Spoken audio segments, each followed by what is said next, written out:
YegoB.com.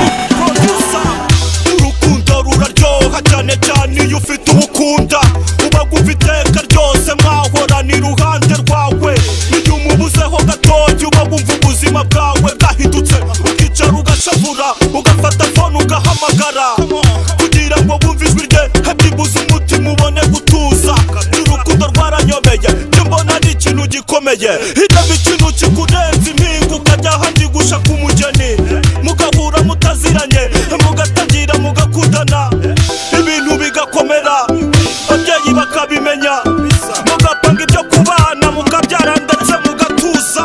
Oya sinkibarizwa muri banyakamwe kubaho njyenyine byagiye nk'umuyonga yewe n'uburyohe bw'urukundo uramfite ndagufite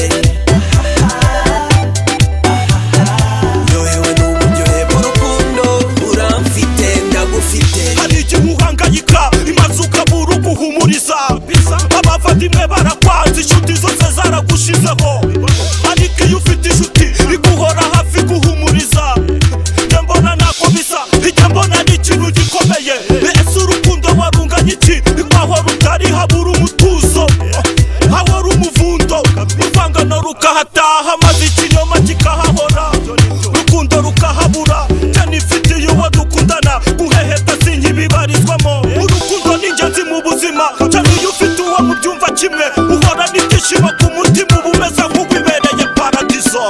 Oya sinkibarizwa muri banyakamwe kubaho njyenyine byagiye nk'umuyonga yewe n'uburyohe bw'urukundo uramfite ndagufite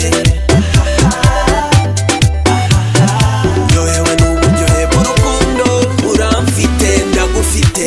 Ubu ndi mu rukundo ndi mu byishimo ndi kumva ndi mu munezero ndi guhabwa keya ibyo mbona sinzi niba ndi kurota cyangwa ndi gusara oya ariko ubanza inzozi zanjye zigiye kubimamo n'abana n'uwo nifuza tugatuza tugatunga. Oh vraiment je t'aime beaucoup.